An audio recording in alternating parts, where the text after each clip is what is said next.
Fala, turma! E aí? Vamos hoje com um papo com Maria Alice, dicas de Dinho Santos e dicas de Tom Miranda. Vamos nessa? Roda a vinheta! Rabisco Podcast, uma produção, canal Diversão e Arte. E aí, gente, Tom, Dinho, todo mundo que tá ouvindo a gente, espero que estejam todos bem. Olha só, hoje o papo é super interessante por vários motivos, especialmente pra mim, porque a nossa convidada hoje, Maria Alice, é uma pessoa que trabalhou comigo na universidade e a gente trocou várias figurinhas sobre vários assuntos e a gente veio se encontrar nesse espaço, nesse ambiente da cultura. Eu vou deixar que ela conte essa história que ela vem construindo também e vou lançar aqui então, Maria Alice, primeiro agradecer a sua presença e lançar aqui minha primeira pergunta. Pra gente começar essa conversa, eu queria que você me contasse um pouquinho da sua trajetória na arte da escrita para crianças. Quando é que foi esse encontro com a literatura? Quais os caminhos trilhados? E que lugar esse trabalho para as crianças ocupa hoje na sua vida? Hoje a gente está num contexto extremamente complexo, né, da pandemia. E a pandemia, ela potencializa diversas questões que já estavam presentes, né? Como eu falei, as questões de produção cultural cada vez mais complexas, né, restritas, difíceis. E a pandemia, ela traz à tona essas coisas que já estavam aqui. Mas, ao mesmo tempo, eu acredito que também é uma oportunidade de nós evoluirmos em relação ao desenvolvimento da arte, não apenas da literatura, mas outras expressões também artísticas, no que diz respeito a formato, né? Conseguir transformar essa situação também em novas linguagens, novas formas da arte chegar ao seu público, né? É claro que a gente depende, né, de um público, depende de audiência, é tudo bastante complexo, mas eu acho que a gente pode conseguir com estratégias mais criativas. Eu acho que é isso que os artistas e os técnicos vão precisar desenvolver, né? Não é um caminho fácil, mas desenvolver criatividade no sentido de conquistar novas formas, né, de trazer a arte para o público, não apenas usar a internet para fazer o que a gente faz convencionalmente nos meios mais tradicionais. Então, pensar realmente como a gente pode potencializar as características dos meios digitais para ofertar produtos de formas mais originais. E eu acho que se a gente consegue fazer isso de maneira boa, né? A gente consegue conquistar a atenção do público, né? Onde, claro, tem um monte de oferta, né? Como que você conquista a atenção de um público? Você já tem o teu público fiel, mas eu acho que a gente precisa conquistar formas de chegar a ele diferente, né? E é claro, como tudo em criatividade, em arte, não tem receita, né? Eu também estou procurando entender e tentar pensar sobre isso e para depois fazer, né? Mas é isso, a gente tem um caminho longo aí e eu acho que a arte cada vez mais a gente está sofrendo demais nesse contexto, mas ao mesmo tempo a gente também está ganhando visibilidade, né? Então acho que a gente tem que aproveitar isso.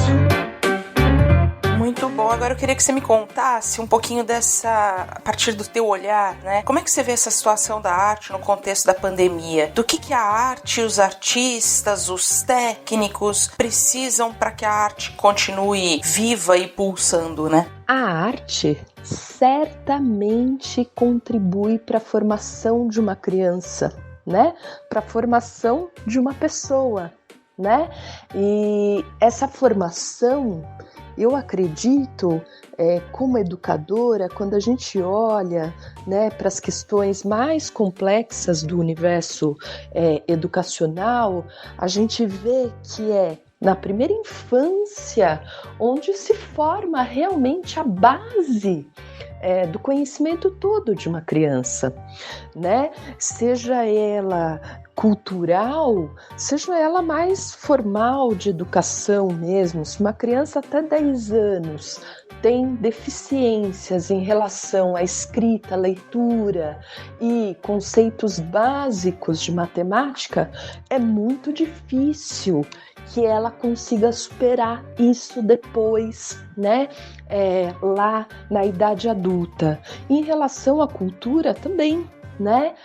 Faz parte. Eu me lembro de uma entrevista do Ferrez e ele fala, né? Um autor aí brasileiro que veio da periferia e que faz literatura infantil também, falando que ele, dentro daquele contexto de periferia, muitos pais eram praticamente analfabetos, né?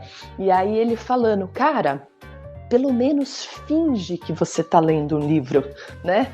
Para dar um exemplo ali para o seu filho, para ele poder também se sentir confortável nesse lugar, se você não lê, né? Então, é fundamental a arte na infância para essa formação integral desse sujeito, né? Depois aí na vida, não apenas no ambiente educacional, mas também na vida aí como um todo. Então, é essencial esse papel. Agora então vamos para um olhar da educadora também, que é claro que não se desconecta na conversa, né? Como a sensibilização para a arte pode contribuir para a formação de uma criança? A arte, ela é essencial? Olá! Antes de eu responder, eu quero agradecer a Bia, o Tom, o Dinho pelo convite aqui, parabenizá-los, claro, pelo podcast, pelo canal também Diversão e Arte. Então vamos lá. A minha história com literatura começa, e eu acho que é um começo muito parecido com todas as histórias de quem escreve, começa justamente como sendo leitora, né? Meus pais são grandes leitores e sempre incentivaram a leitura em casa, sempre compraram livrinhos pra gente, sempre leram para nós, eu e meus irmãos. Então, isso foi tomando corpo na minha vida, né? Até hoje eu me lembro de livrinhos maravilhosos que eu li há anos, lá naquela época, quando era criancinha, né? Um deles foi um livro lindo do Rubem Alves, chamado A Menina e o Pássaro Encantado, e outros tantos que eu li também. Então, literatura infantil é maravilhosa, né? E eu fui mãe, né? Sou mãe de 2 filhos, do Jorge, que tem 8 anos, e do Tito, que tem 6. E aí, comecei também a contar as histórias para eles, aquela coisa, né, de contar na hora de dormir, contar as historinhas, e ia inventando também algumas histórias. E aí, alguma delas eu achava que valiam a pena serem postas no papel mesmo, serem aprimoradas, e fui escrevendo e colocando, e uma delas eu publiquei, que chama A História do Gatinho Mau. É um livro que, se vocês se interessarem, né, tá aí nos sites de grandes livrarias, foi publicada pela editora Giostre. E aí eu tinha diversas historinhas lá arquivadas, né, no meu computador, e queria publicar, e claro, né, o livro é insubstituível, né? Mas tem todo um custo de publicação, tem toda uma questão também mais complexa de colocar no mercado essas histórias quando a gente fala de livros impressos, né? Então, eu comecei a pensar, opa, eu quero colocar essas histórias no mundo, né? Meus filhos se divertem com essas histórias, eu acho que outras crianças podem também se divertir com essas histórias. E aí eu publiquei um podcast infantil chamado Carambola, que tá lá nos agregadores de podcast, né, no Spotify, no Google Podcast, onde eu leio as minhas histórias, né, que eu crio, eu produzo esses programas, publico, eu faço tudo. Então esse trabalho tem me dado bastante alegria também.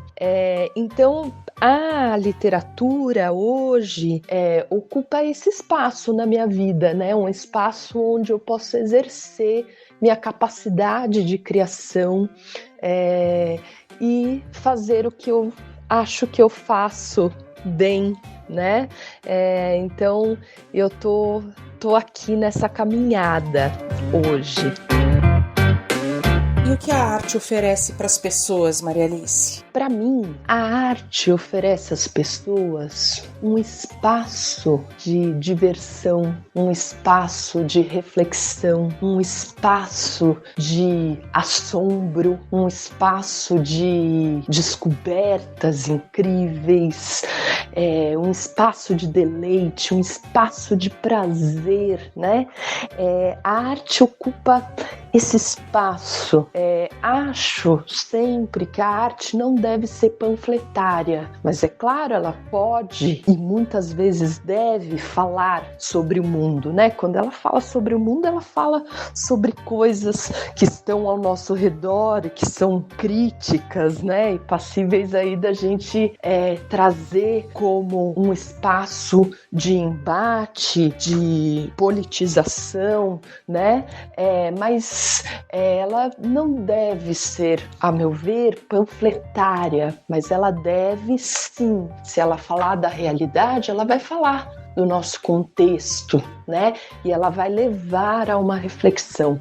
Então, eu acho que a arte é esse espaço onde a gente se liberta, onde a gente cria novas possibilidades para existir de maneira melhor e criar um mundo melhor, mais agradável, mais gostoso, mais amigo, mais empático, mais bonito, né? É isso.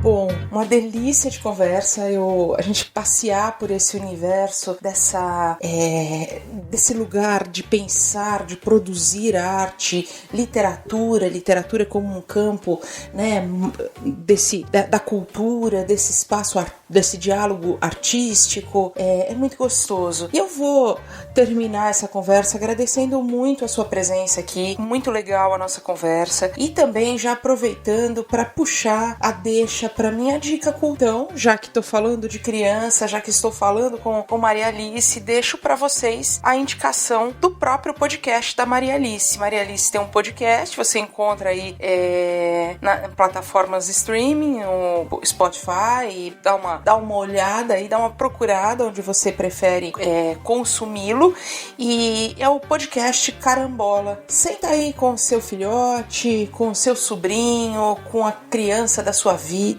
com você mesmo, olhando pra dentro, e curte um pouco do podcast Carambola. Fala aí, galera do Rabisco Podcast, eu, Dinho Santos, chegando aqui. Bia, Tom, como vocês estão?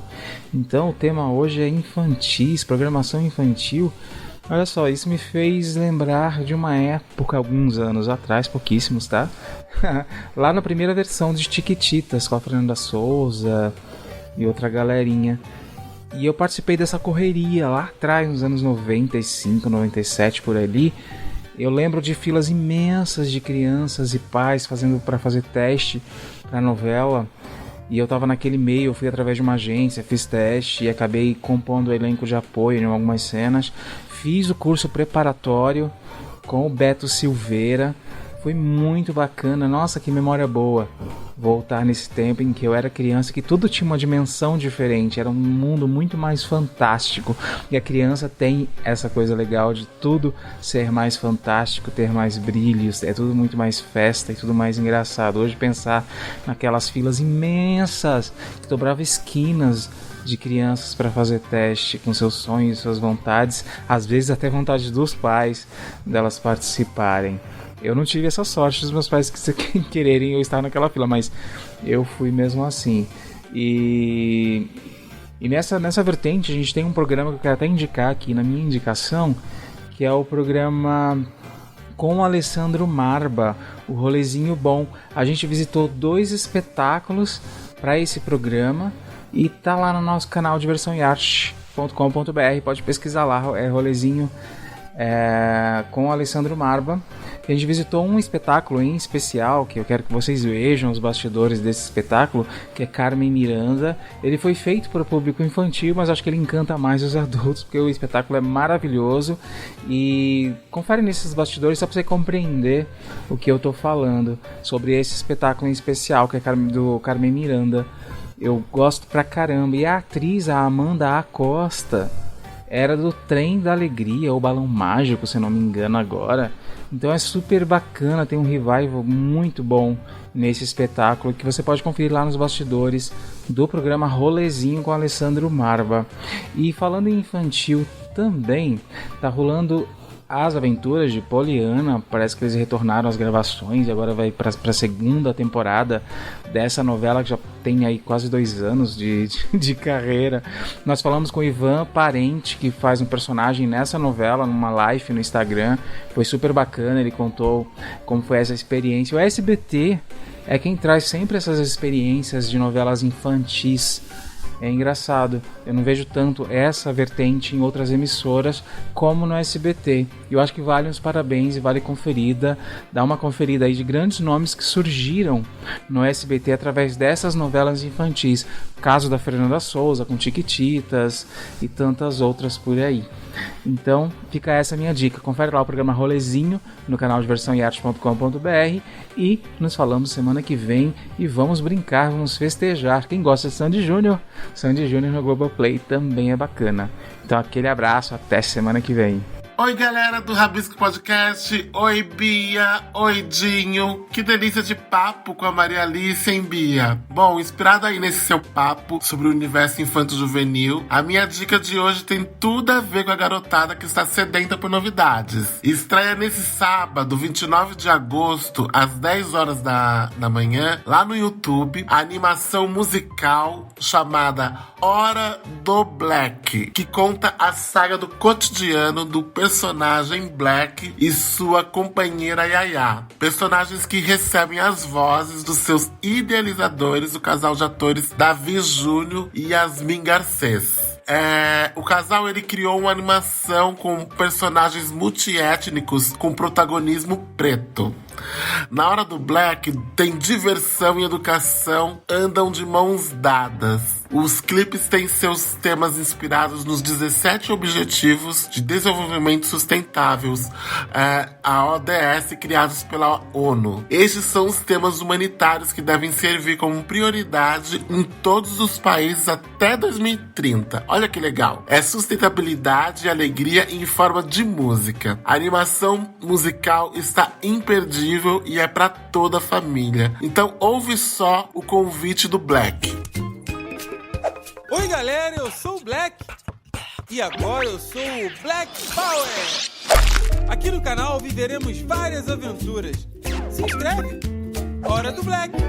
É isso aí, pessoal. Então é só se inscrever no canal Hora do Black. Black se escreve com B-L-E-C, tá? No YouTube, que todo sábado terá um clipe musical novinho pra você e toda a família se divertir. Bom, pra terminar a minha participação, quero convidar nosso amigo, o ator e apresentador Alessandro Marba, da Companhia do Pássaro, que ele tem um recadinho e um convite bem especial pra vocês. Um grande abraços a todos, até semana que vem. E Ale, Fê, solta aí a letra. Olá, aqui é o Alessandro Marba, da Cia do Pássaro, e eu tenho um convite para fazer para todos vocês. Neste próximo final de semana, sábado, dia 29 de agosto, às 23 horas, e domingo, dia 30 de agosto, às 17 horas e às 19 horas, irão acontecer as apresentações do espetáculo O Hipopótamo de Escobar, com dramaturgia de Johnny Carlos e direção de Dalton Abranches, pelo perfil no Facebook da Cia do Pássaro. Conto com a presença de todos vocês.